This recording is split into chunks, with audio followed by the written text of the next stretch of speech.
ನಾವೇನು ಮಾಡಿದ್ದೀವಿ ಈಗ ಅಂದ್ರೆ ಬಸವಣ್ಣನ ಲಿಂಗಾಯತರಿಗೆ, ಸರ್ವಜ್ಞನ ಕುಂಬಾರಿಗೆ, ಕನಕದಾಸರನ್ನ ಕುರುಬರಿಗೆ ಕೊಟ್ಟು ಬಿಟ್ಟಿದ್ದೀವಿ. ಅದಲ್ಲ, ಅದು ಎಲ್ಲ ಮಾನವ ಕೋಟಿಗೆ ಸಂಬಂಧಿಸ್ತದೆ. ಹಾಗಾಗಿ ನೀವು ಬರೀ ಕುಂಬಾರ ಸೇರ್ಬೇಕಾಗಿಲ್ಲ, ಇಲ್ಲೇ ಎಲ್ಲರೂ ಸೇರ್ಬೇಕಾಗುತ್ತೆ ಅಗತ್ಯ. ಸರ್ವಜ್ಞ ಶರಣ ಪರಂಪರೆಯಲ್ಲಿ ಬಂದಂತ ಒಬ್ಬ ಶರಣ ಕವಿ.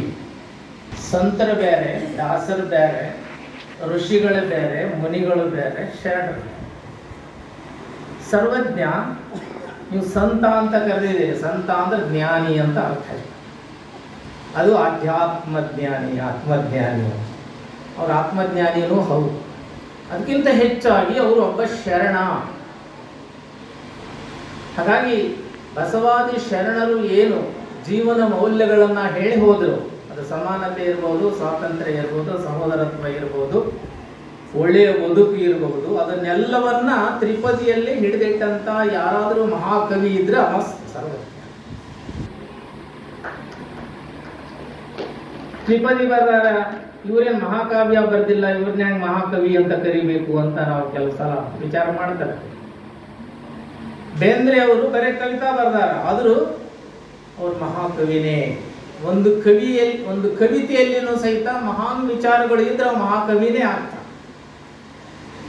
ಸರ್ವಜ್ಞರವರು ಸಾವಿರಾರು ವಚನಗಳನ್ನ, ನಾವು ಇವತ್ತು ಸಂಖ್ಯೆ ಸಿಕ್ಕಿಲ್ಲ ಎಷ್ಟು ವಚನ ಬರ್ದಾರ ಅಂತ ತಿಳ್ಕೊಂಡು, ಸಾವಿರಾರು ವಚನಗಳನ್ನ ಬರೆದಿಲ್ಲ. ಅವರ ದೃಷ್ಟಿ ಇರುವುದು ಸಮಾಜದ ಮೇಲೆ. ವ್ಯಕ್ತಿ ಸಾತ್ವಿಕ ಬದುಕನ್ನ ನಡೆಸಬೇಕು, ಈ ಸಮಾಜ ಆರೋಗ್ಯಪೂರ್ಣವಾಗಿ ಇರಬೇಕು, ಈ ರಾಷ್ಟ್ರ ಸದೃಢವಾಗಿರಬೇಕು. ಅಂದ್ರೆ ಸಾತ್ವಿಕ ಬದುಕು, ಸ್ವಸ್ಥ ಸಮಾಜ, ಸದೃಢ ರಾಷ್ಟ್ರಕ್ಕೆ ಏನೇನು ಬೇಕೋ ಅವನ್ನೆಲ್ಲವನ್ನೂ ವಚನದಲ್ಲಿ ಹೇಳಿದರು. ಬಹಳಷ್ಟು ತೀಕ್ಷ್ಣವಾದಂಥ ವಿಮರ್ಶೆ, ಜೀವನ ವಿಮರ್ಶೆ. ಕೇವಲ ಸಮಾಜ ವಿಮರ್ಶೆ ಮಾತ್ರ ಮಾಡುವುದಲ್ಲ ಸರ್ವಜ್ಞ, ತನ್ನನ್ನು ತಾನು ಮೊದಲು ವಿಮರ್ಶೆ ಮಾಡ್ಕೊಂಡ. ಶರಣರು ಮಾಡಿದ್ದು ಏನು ಅಂತಂದ್ರೆ ಮೊದಲ ಆತ್ಮ ವಿಮರ್ಶೆ ಮಾಡಿಕೊಂಡದ್ದು, ತಮ್ಮನ್ನ ತಾವ ವಿಮರ್ಶೆ ಮಾಡಿಕೊಂಡು ನಮ್ಮೊಳಗೆ ಏನು ದೋಷಗಳದಾವ ಅವನ್ನು ತಿದ್ದುಕೊಳ್ಳಕ ಪ್ರಯತ್ನ ಮಾಡಿದ್ರು. ಆಮೇಲೆ ಸಮಾಜದಲ್ಲಿ ಏನು ಅಂಕುಡೊಂಕುಗಳದಾವಲ್ಲ ಅವನ್ನ ಸರಿಪಡಿಸಲಿಕ್ಕೆ ಪ್ರಯತ್ನ ಮಾಡಿದರು. ತನ್ನನ್ನ ತಾನು ತಿದ್ದುಕೊಂಡು ಇತರರಿಗೆ ಹೇಳಲಿಕ್ಕೆ ತೊಡಗಿದಾಗ ಮಾತ್ರ ಅವನನ್ನ ಜನ ಒಪ್ಪುತ್ತಾರೆ ಹೊರತಾಗಿ ತನ್ನೊಳಗೊಂದದ ನಮ್ಗೆ ಇನ್ನೊಂದು ಹೇಳ್ತಾನ ಅಂತಂದಾಗ ಯಾರು ಒಪ್ಕೊಳ್ಳೋದಿಲ್ಲ.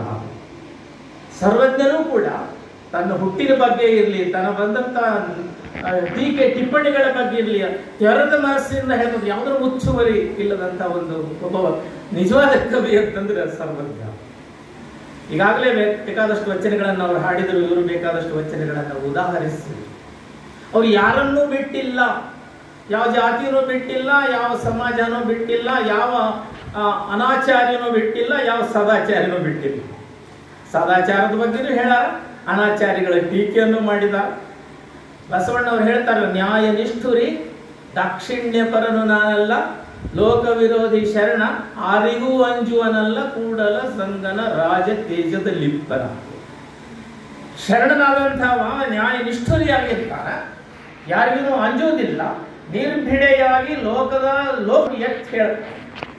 ಸರ್ವಜ್ಞರು ಮಾಡಿದ್ದ ಅದನ್ನೇ. ಹೀಗಾಗಿ ಒಳ್ಳೆಯ ಸಮಾಜ, ಒಳ್ಳೆಯ ವ್ಯಕ್ತಿ, ಒಳ್ಳೆಯ ರಾಷ್ಟ್ರ ನಿರ್ಮಾಣ ಆಗಬೇಕು ಅನ್ನುವಂಥ ಹಿನ್ನೆಲೆ ಒಳಗನ ವಚನಗಳನ್ನ ಸರ್ವಜ್ಞನ ವಚನ ಅಂತ ಕರೀತಾರೆ. ವಚನ ಅಂದ್ರೆ 12ನೇ ಶತಮಾನದಲ್ಲಿ ಶರಣರೇನು ವಚನ ಬರ್ತಿದ್ದಾರಲ್ಲ, ಆ ರೀತಿಯ ವಚನದ ಮೌಲ್ಯಗಳನ್ನೇ ತ್ರಿಪದಿಯಲ್ಲಿ ತುಂಬಿದ್ರು. ಹಾಗಾಗಿ ತ್ರಿಪದಿ ಅಂತ ನಾವು ಕರೆದಿದ್ದೀವಿ. ಸರ್ವಜ್ಞನ ವಚನಗಳಂತ ಯಾಕೆ ಕರಿತೀವಿ ಅಂದ್ರೆ ವಚನ ಪರಂಪರೆಯಲ್ಲಿ ಬಂದಂತ ಒಬ್ಬ ಕವಿ ಇವರಾಗಿರೋದ್ರಿಂದ ಅವನ ವಚನಗಳಂತ ಕರಿತೀವಿ. ಬಹಳ ಸಂತೋಷ ಆಯ್ತು ನನಗೇನಂತಂದ್ರೆ, ಈ ಸಭಾಭವನದ ತುಂಬ ವಿದ್ಯಾರ್ಥಿಗಳು ಕಾಣ್ತಾರೆ, ವಿದ್ಯಾರ್ಥಿನಿಯರು. ನಾವೆಲ್ಲ ಇಂಥ ಸಂತರ, ಶ್ರೇಷ್ಠರ, ಶರಣರ, ಋಷಿಮುನಿಗಳ ವಿಚಾರಗಳನ್ನ ಯಾರಿಗೆ ತಿಳಿಸಬೇಕಾಗಿದೆ ಅಂದ್ರೆ ವಯಸ್ಸಾದವರಿಗಲ್ಲ, ಇಂಥ ವಿದ್ಯಾರ್ಥಿಗಳಿಗೆ ತಿಳಿಸ್ಬೇಕು.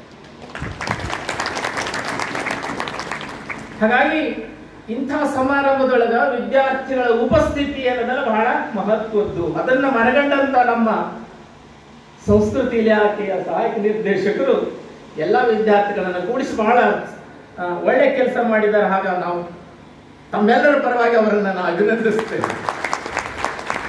ಅದರಿಂದ ಸಾರ್ಥಕವಾದಂಥ ಜಯಂತಿ, ಸರ್ವಜ್ಞರ ಸಾರ್ಥಕ ಜಯಂತಿ ಇದು ಆಗಲಿಕ್ಕೆ ಕಾರಣ ಏನಂದ್ರೆ ತಾವೆಲ್ಲ ಸೇರಿದ್ದು ಮತ್ತು ಸರ್ವಜ್ಞನ ವಿಚಾರಗಳನ್ನು ತಮ್ಮ ಮನಸ್ಸೊಳಗೆ ಬಿತ್ತುಕೊಂಡು ನಿಮ್ಮ ಬದುಕನ್ನು ಹಸನು ಮಾಡ್ಕೊಳ್ತಾರೆ.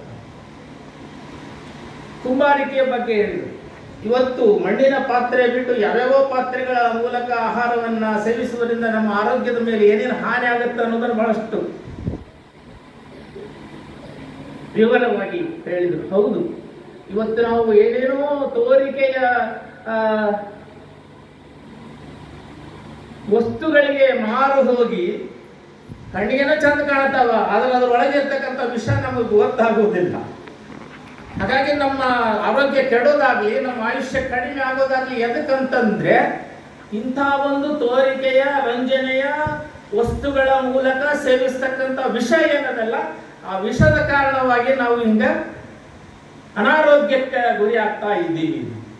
ಹಾಗಾಗಿ ಮಣ್ಣು ಅಂದ್ರೆ ಮಣ್ಣಿನಿಂದ ಹುಟ್ಟಿದಂಥ ಈ ದೇಹ ಮಣ್ಣಿನಲ್ಲೇ ಹೋಗ್ತಕ್ಕಂಥದ್ದು, ಮಣ್ಣಿನ ವಸ್ತುಗಳಲ್ಲಿ ತಯಾರಾಗ್ತಕ್ಕಂಥ ಏನು ಆಹಾರ ಪದಾರ್ಥಗಳು ಅದನ್ನು ಸೇವಿಸುವುದರಿಂದ ಈ ಮಣ್ಣಿನ ದೇಹಕ್ಕೆ ಪೋಷಕ ಆಗುತ್ತೆ, ಹೊರತಾಗಿ ಹಾನಿ ಆಗೋದಿಲ್ಲ. ಹಾಗಾಗಿ ಈ ಕುಂಬಾರಿಕೆಯ ಅಂದ್ರೆ ಕುಂಬಾರರು ತಯಾರು ಮಾಡತಕ್ಕಂಥ ಈ ಗಡಿಗೆ, ಮಡಿಕೆ, ಕಪ್ಪು ಸಾಸರೆ ಏನದವಲ್ಲ, ಇದನ್ನು ಬಳಸುವುದರಿಂದ ನಮ್ಮ ಆರೋಗ್ಯಕ್ಕೆ ಒಳ್ಳೆಯ ಒಂದು ಸದೃಢತೆ ಬರುತ್ತೆ. ಹಾಗಾಗಿ ಈ ಕುಂಬಾರಿಕೆಯನ್ನು ಬೆಳೆಸುವ ಮೂಲಕ ಅಂದ್ರೆ ಇದನ್ನ ಬಳಸುವ ಮೂಲಕ ಅದನ್ನು ಬೆಳೆಸುವಂತ ಒಂದು ಕೆಲಸವನ್ನು ಸಹಿತ ನಾವು ಮಾಡಬೇಕಾದದ್ದು ಅಗತ್ಯ ಇದೆ ಅನ್ನೋದನ್ನು ಬಹಳಷ್ಟು ಅರ್ಥಪೂರ್ಣವಾಗಿ ಹೇಳಿದರು. ಈ ಸಂದರ್ಭಕ್ಕೆ ಅದು ಬಹಳ ಉಚಿತ ಇತ್ತು ಅಂತ ನಾನು ಹೇಳಲಿಕ್ಕೆ ಇಚ್ಛಪಡ್ತೇನೆ. ಇವತ್ತು ಸರ್ವಜ್ಞರ ಬಗೆಗೆ ನಾವೇನು ಭಾಳ ಹೇಳಬೇಕಾಗಿಲ್ಲ, ಯಾಕಂದ್ರೆ ಸರ್ವಜ್ಞ ಎಲ್ಲರ ನಾಲಿಗೆ ಮೇಲೆದಾನ. ಸರ್ವಜ್ಞರ ವಚನವನ್ನ ಬಳಸಲಾರಂತ ಯಾರಾದ್ರೂ ವ್ಯಕ್ತಿಗಳದಾರಂತ ಹುಡುಕಿದ್ರೆ ಎಲ್ಲರೂ ಬಳಸ್ತಾರೆ. ಯಾಕಂದ್ರೆ ಅಷ್ಟರ ಮಟ್ಟಿಗೆ ಸರಳದವ, ಸಹಜದವ ನಾಲಿಗೆ ಮೇಲೆ ಅವು ಕುಣಿತವ. ಅಂದ್ರೆ ಎಲ್ಲರ ನಾಲಿಗೆ ಮೇಲೆ ಸರ್ವಜ್ಞ ಇದ್ದಾರೆ. ಅವ್ರು ಹೇಳಿದ್ರಲ್ಲ, ನಾವು ಕೆಲಸ ಹೇಳ್ತಿರ್ತೀವಿ ಸರ್ವಜ್ಞ ಅಂತ ಕರ್ಕೊಂಡಿದ್ದಾನ, ಎಲ್ಲ ತಿಳಿದವ ಅಂತೇಳಿ ಅಹಂ ಅಂತ, ಮುನಿಂತ ಅಹಮ್ಮನ ಕವಿ ಅದ ಅಂತ ನಾವು ತಿಳ್ಕೊಂಡು ಹೇಳ್ತಿರ್ತೀವಿ. ಅವನದು ಅಹಂ ಅಲ್ಲ. ಅವ್ರು ಹೇಳಿದಲ್ಲ ವಚನ, ಸರ್ವಜ್ಞನೆಂಬವನು ಗರ್ವದಿಂದ ಆದವನೇ, ಸರ್ವರೊಳೊಂದೊಂದು ನುಡಿ ಗಲಿತು ವಿದ್ಯೆಯ ಪರ್ವತವೇ ಆದ ಸರ್ವಜ್ಞ. ಎಲ್ಲರಿಂದ ಒಂದೊಂದು ನುಡಿಗಳನ್ನು ತಗೊಂಡು ವಿದ್ಯೆಯ ಪರ್ವತ ಆಗ್ಯಾನ ಹೊರತಾಗಿ ತನ್ನಷ್ಟಕ್ಕೆ ತಾನೇನೆ ಅವನು ಸರ್ವಜ್ಞ ಆಗಿಲ್ಲ. ಅಂದ್ರೆ ಈ ಸಮಾಜವನ್ನ ಬಹಳ ತೆರೆದ ಕಣ್ಣಿನಿಂದ ನೋಡಿದಂತ ಕವಿ ಯಾರು ಅಂದ್ರೆ ಸರ್ವಜ್ಞ. ಯಾಕಂದ್ರೆ ಅವ್ರ ಜೊತೆಗೇನು ಬದುಕಿದಾನ, ಅವ್ರ ಲೋಪದೋಷಗಳನ್ನ ಕಂಡಿದಾನ, ಅವ್ರ ಕಷ್ಟ ಸುಖಗಳನ್ನ ಕಂಡಿದಾನ, ಅವ್ರ ಭಕ್ತಿನೋ ಮೂಢಭಕ್ತಿನೋ ಅನಾಚಾರನೋ ಅತ್ಯಾಚಾರನೋ ಇವೆಲ್ಲವನ್ನ ಕಟ್ಟಿದ. ಹಾಗಾಗಿ ಅವು ಎಲ್ಲವಕ್ಕೂ ತೀಕ್ಷ್ಣವಾಗಿ ಅವನು ಆಗಾಗ ಆಗಾಗ ತನ್ನ ತ್ರಿಪದಿಯ ಮೂಲಕ ಚುಚ್ಚುಮದ್ದನ್ನ ಕೊಡುವಂತ ಪ್ರಯತ್ನ ಮಾಡಿದಾನ. ಹಾಗಾಗಿ ಸರ್ವಜ್ಞ ನಿಜವಾದಂತ ಸಮಾಜದ ನಿಜವಾದ ವೈದ್ಯ, ಸಮಾಜದ ರೋಗವನ್ನ ಕಳಿತಕ್ಕಂಥ ನಿಜವಾದ ವೈದ್ಯ ಯಾರು ಅಂತಂದ್ರೆ ಸರ್ವಜ್ಞ. ಇವರ ಜಯಂತಿಯನ್ನ ಆಚರಿಸುವ ಮೂಲಕ ನಾವು ಅವ್ರನ್ನ ತಿಳ್ಕೊಳ್ಬೇಕಾಗಿಲ್ಲ. ಅವರ ವಚನಗಳನ್ನು ಅವ್ರು ಹೇಳಿದ್ರಲ್ಲ, ತಿಂಗಳಿಗೊಂದು ವಚನ ನೀವು ಗಟ್ಟಿ ಮಾಡ್ರಿ ಅಂತ. ತಿಂಗಳಿಗೊಂದು ಯಾಕ್ರಿ, ದಿನಕ್ಕೆ 4-5 ವಚನ ಗಟ್ಟಿ ಮಾಡ್ಬೋದು. ಅಷ್ಟು ಸರಳ ವಚನಗಳವ, ಅಷ್ಟು ಸರಳ ವಚನ ಅದಾವ, ಹೌದಲ್ಲ? ಸಾಲವನ್ನು ಕೊಂಬಾಗ ಹಾಲೋಗರುಂಬಂತೆ ಸಾಲಿಗನು ಬಂದು ಎಳೆಯುವಾಗ ಕಿಬ್ಬದಿಯ ಕೀಲು ಮುರಿದಂತೆ. ಸಣ್ಣ ಹುಡುಗರಿರತ್ತೇನೆ ನಾವು ನೂರಾರು ಸರ್ವಜ್ಞನ ವಚನಗಳನ್ನ ಹೇಳ್ತಿದ್ವಿ. ಎಲ್ಲರ ಬಾಯಿಯೊಳಗೂ ಸರ್ವಜ್ಞ ಇದ್ದಾರೆ. ಅದು ಜಾತಿ ಬಗ್ಗೆ ಇರ್ಬೋದು, ಅದು ಧರ್ಮದ ಬಗ್ಗೆ ಇರ್ಬೋದು, ಅದು ಏನು ಕೈಲಾಸ, ಆಮೇಲೆ ಮರ್ತ್ಯಲೋಕ ಇತ್ಯಾದಿಗಳ ಬಗ್ಗೆ ಇರ್ಬೋದು, ದೇವರ ಬಗ್ಗೆ ಇರ್ಬೋದು, ದಿಂಡರ ಬಗ್ಗೆ ಇರ್ಬೋದು, ಮೂಢಾಚಾರಗಳ ಬಗ್ಗೆ ಇರ್ಬೋದು. ಇವೆಲ್ಲವನ್ನು ಸರ್ವಜ್ಞ ಅಂದ್ರೆ ಸರ್ವಜ್ಞನ ವಚನದಲ್ಲಿ ಇಲ್ಲದಂತ ವಿಷಯವೇ ಇಲ್ಲ. ಅದಕ್ಕೆ ಹೇಳ್ತಿರ್ತಾರೆ ಬಹಳ ಜನ, ಆಡು ಮುಟ್ಟದ ಗಿಡವಿಲ್ಲ, ಸರ್ವಜ್ಞ ಮುಟ್ಟದ ವಿಷಯವೇ ಇಲ್ಲ. ಆಡು ಹಾಗೆ ಎಲ್ಲಾ ತಪ್ಪಲೆಗಳನ್ನ ತಿಂದುಕೊಂಡು ಒಳ್ಳೆ ಹಾಲು ಕೊಡುತ್ತೋ ಹಾಗೆ ಸರ್ವಜ್ಞ ಎಲ್ಲಾ ವಿಷಯಗಳನ್ನು ತಗೊಂಡು ಅದಕ್ಕೆ ಔಷಧಿಯ ರೂಪದಲ್ಲಿ ವಚನಗಳನ್ನ ಬರೆದು ಹೋಗಿದ್ದಾರ.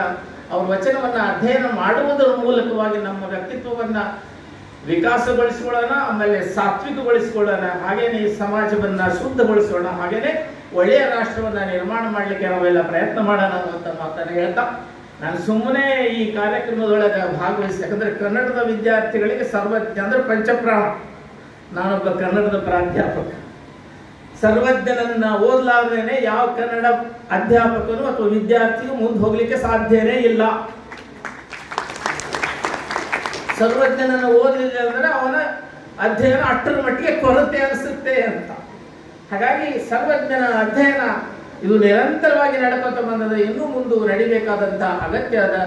ಈ ಜಯಂತಿ ಆಚರಿಸುವ ಮೂಲಕ ಅವನನ್ನು ಆಗಾಗ ನೆನೆಸಿಕೊಳ್ಳೋದು ಮತ್ತು ಅವರ ವಚನಗಳನ್ನು ಓದುವ ಮೂಲಕವಾಗಿ ಅವರ ಎಲ್ಲ ಏನು ಜೀವನ ಮೌಲ್ಯಗಳಿದ್ವಲ್ಲ, ಅವರ ವಿಚಾರಗಳೇನಿದ್ವಲ್ಲ ಅವನ್ನ ನಮ್ಮಲ್ಲಿ ಅಳವಡಿಸಿಕೊಳ್ಳುವ ಮೂಲಕ ನಮ್ಮ ಬದುಕನ್ನು ಹಸನ್ ಮಾಡ್ಕೊಳ್ಳೋದು ನಿರಂತರ ನಡೀಲಿ ಅಂತ ನಾನು ಹೇಳ್ತಾ, ವಿದ್ಯಾರ್ಥಿಗಳು ದಿನಕ್ಕೊಂದರ ವಚನ ಅವ್ರು ಹೇಳಿದಾಗ ತಿಂಗಳಿಗೊಂದಲ್ಲ ದಿನಕ್ಕೊಂದು ವಚನವನ್ನು ಪಾಠ ಮಾಡುವ ಮೂಲಕ ಅದರ ಬಾಯ್ಪಟ್ಟ ಎಲ್ಲ ಓದ್ಬಿಟ್ರೆ ಸಾಕು ತಾನೇ ಬಾಯ್ಪಟ್ಟ ಅಂತ ಬರುವಂಥದ್ದು ವಚನಗಳನ್ನು ನೀವು ಅಳವಡಿಸಿಕೊಳ್ಳುವ ಮೂಲಕ ಅದನ್ನ ಜಾರಿಗೆ ತರ್ತಕ್ಕಂಥದ್ದು ನಿಮ್ಮ ಬದುಕಿನಲ್ಲಿ ಅವರನ್ನ ಅಳವಡಿಸಿಕೊಳ್ಳುವಂಥ ಒಂದು ಕೆಲಸವನ್ನು ಮಾಡಬೇಕು ಅನ್ನುವಂಥ ಒಂದು ಮಾತನ್ನ ಹೇಳ್ತಾ ಈ ಸಂದರ್ಭದೊಳಗೆ ಮಾತಾಡಲಿಕ್ಕೆ ಅವಕಾಶ ಕೊಟ್ಟಂತ ಜಿಲ್ಲಾಡಳಿತ ಮತ್ತು ಕನ್ನಡ ಸಂಸ್ಕೃತಿ ಇಲಾಖೆ ಮತ್ತು ತಮ್ಮೆಲ್ಲರೂ ಅನಂತ ಶರಣ ಶರಣಾರ್ಥಿಗಳನ್ನು ಸಲ್ಲಿಸಿ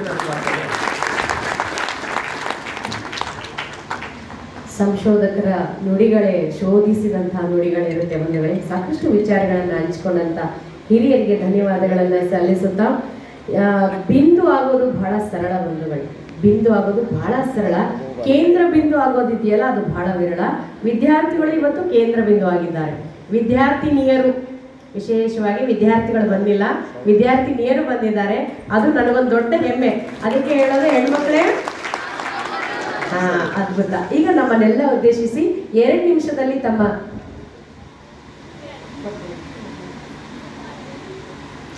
ಚಿಕ್ಕದೊಂದು ಬದಲಾವಣೆಯನ್ನು ಮಾಡ್ತಾ ಸಂಗೀತದ ಸೇವೆಯನ್ನ ಕೊಟ್ಟಂತ ಪಲ್ಲವಿ ಕಾನ್ಪೇಟ್, ಶ್ರೀಮತಿ ಪಲ್ಲವಿ ಕಾನ್ಪೇಟ್ ಅವರಿಗೆ ಒಂದು ಪುಷ್ಪವನ್ನ ಹಾಗೂ ಪುಸ್ತಕವನ್ನ ನೀಡಿ ಅವರನ್ನ ಗೌರವಿಸಬೇಕು ಅಂತ ವಿನಂತಿ. ಸಾಕಷ್ಟು ಗೀತೆಗಳನ್ನ ವಚನಗಳನ್ನ ನಮಗಾಗಿ ಕೊಟ್ಟು ಸಂಗೀತದ ಸೇವೆಯನ್ನ ನೀಡಿದಂತ ಪಲ್ಲವಿ ಕಾನ್ಪೇಟ್ ಅವರಿಗೆ ಧನ್ಯವಾದಗಳನ್ನ ಸಲ್ಲಿಸ್ತಾ, ಜೊತೆಗೆ ಈಗ 2 ನಿಮಿಷದಲ್ಲಿ ತಮ್ಮ ಅಭಿಮಾನದ ನುಡಿಗಳನ್ನ ಹಂಚ್ಕೊಳ್ಬೇಕು ಅಂತ ವಿನಂತಿಯನ್ನ ಮಾಡ್ಕೊಳ್ತಾ ಇದ್ದೇನೆ. ಸಮಾಜದ ಅಧ್ಯಕ್ಷರಾಗಿರುವಂತಹ ಶ್ರೀ ಬಸವಂತಪ್ಪ ಚಕ್ರಸಾಲಿ ಅವರಲ್ಲಿ.